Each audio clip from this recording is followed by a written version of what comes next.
What you're going to see me do with this floor is going to be not traditional, not orthodox.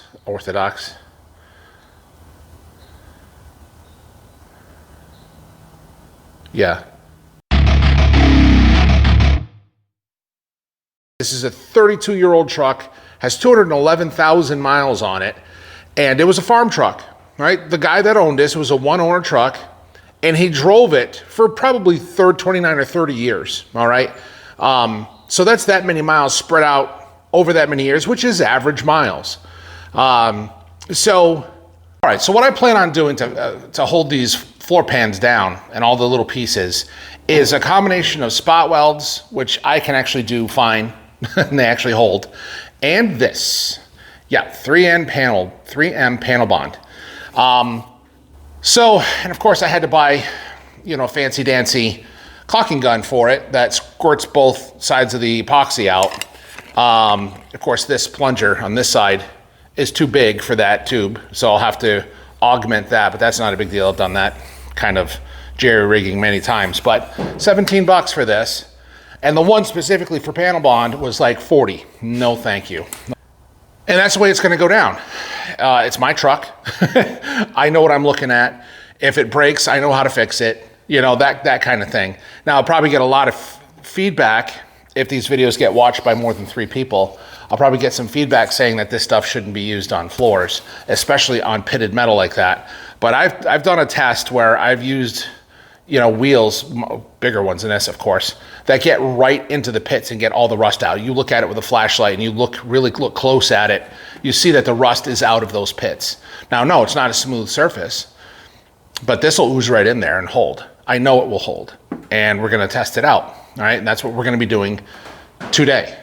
Yeah, that's what we're going to be doing, and we're going to get these floors in today because I've been working on this a long time off camera, doing different things, a few hours a day.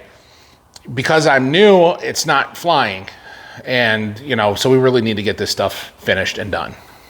Okay, so I had a floor pan for this side. I only needed that piece for this section, right? Let me back you up a little bit here. Whoop. And then I used the rest of the piece because I, obviously had a lot left over to patch in this. Now this is much like the other side over there, except this is a little bit thicker gauge metal. So basically I didn't show any of this because it's really simple. All right, I have a patch that I made right out of cardboard. Put that out of the way, and this simply goes here. Okay. That's all I did. Cut, fit, till it fits right. Measure a little bit. This obviously has got a big hump in it. It's not flat at all. Up here it kind of looks flat, but found another piece. You can see where I traced the outline. Found another piece, bent the crap out of it, and fit that there. Okay. Did some really nasty booger welds just to tack it and hold it in place. And that's what we did. And that's why I didn't really show it, because it's a lot of, this isn't a fab channel, okay? You want a fab channel, go and watch Puddin's Fab Shop, all right? This is I just want to get this so it fits pretty tight, and then we're going to install it. That was the same thing. There's just a hole under here. It overlaps where the floor mount is, and I'm going to spot weld through that. It has a nice gutter. We're good to go. Let me show you the other side. Okay, lighting is not so good over here, but basically it's the same exact thing, except this one needed an absolute full panel. Plus, if you look under here, it needs even another strip up there, okay? And a piece right here in this corner. But all in all, it fits just fine. All right, so I scabbed these pieces on, did a booger weld here because it was curved, because this is a lid of a 55-gallon drum that held the chemicals for spraying foam. Then I put and bent the same exact idea, bent this piece, fit it in, booger welded it. So now I've got a screw in here. Well, once it's matched up. All right, so I had to modify the plungers here because I paid $17 for this and it said it would fit the 3M panel bonds. No, it doesn't. So I had to hack that all up to hell.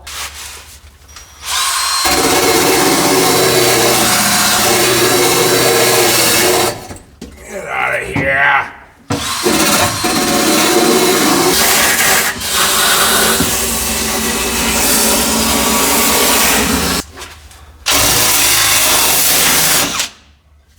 just hitting all these surfaces just in case any flash rust appeared overnight. It was really darn chilly last night, so I doubt it, but just in case.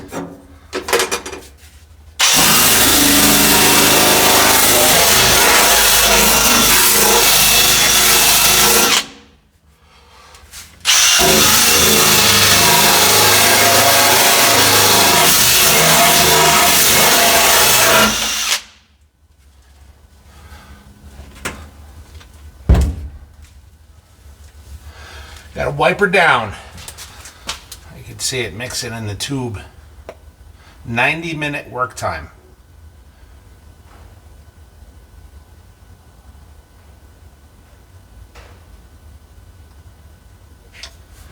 I'm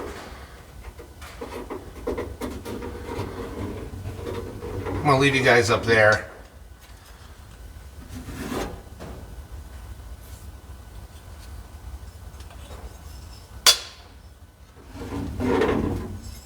I'm gonna wipe this down one more time, just in case.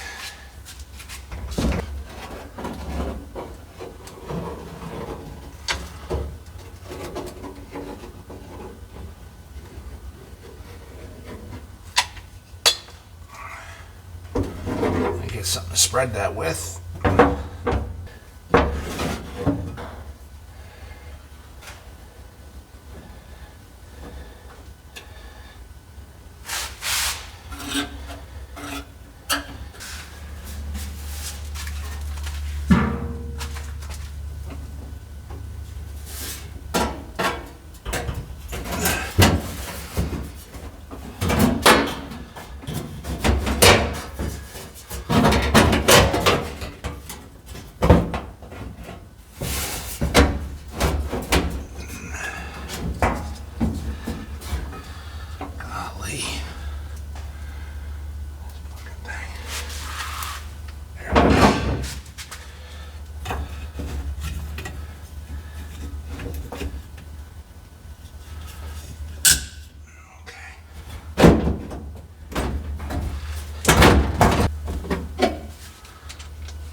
Put in this part.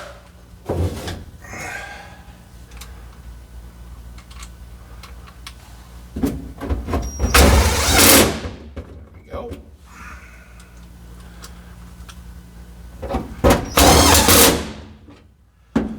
Now, there wasn't a whole lot to see here, but I did something different along this edge because that inner part came up on an angle to meet the seat.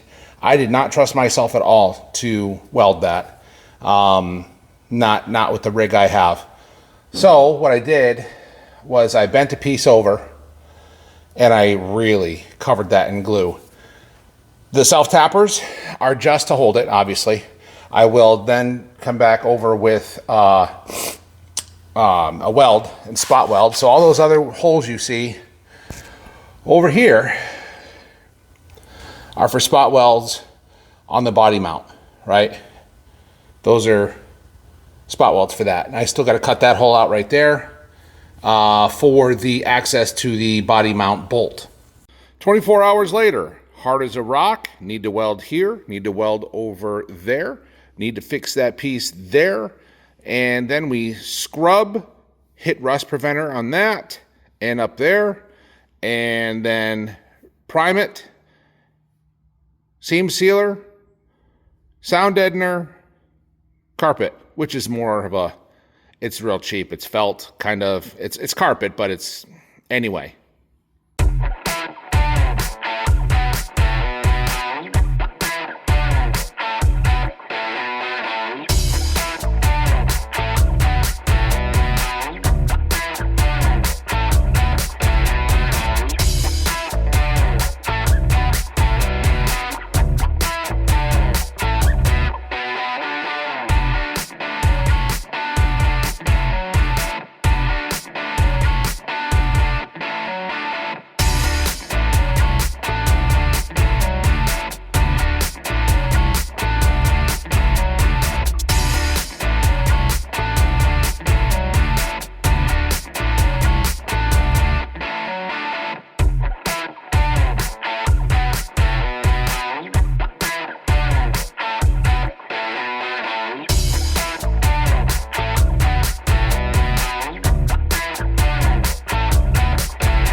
So, changes.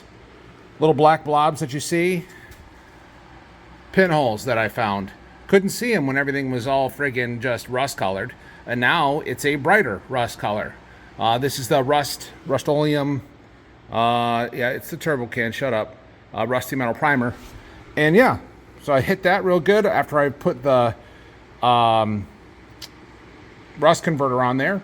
We're good to go. So, could not get the seat belts out. I don't know what's going on. That bolt, the gas tank, blocks any view of me seeing what's on the other side of this underneath. Left it alone, left it alone. They're fine. I'm gonna carpet right around them. We're good to go. But I did clean it all up. I have a floor now. As a quick review, because I'm not sure where I've cut these videos off, but the floor's in, obviously. Seam sealed, everything. We did use the panel bond. So what we're going to do today, I did have to re-weld a section over there, so we're going to leave that alone. And I need to use the seam sealer on that. But what we're going to do today is set this up. This is the Modi GT. I don't even know how you pronounce that. I'm just saying Modi GT. It's a sound deadener. And it's foam back, foam face, adhesive with a aluminized strip underneath. Let me see if I can get that in the camera.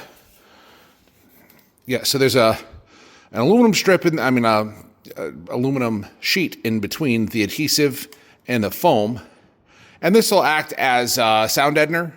It'll help with heat and it'll dampen some of the echo in here because this is, right now it's pretty bad. And there we are. That is 16 pieces. Little piece in the back not hidden. Now normally I just leave it like this, but I want to hit the back and the doors and the top, which we're going to have a lot of work to do up there.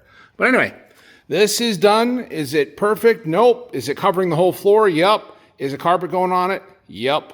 Will anybody see it? No. Wrapping up wiring on my new radio that's going in Duke.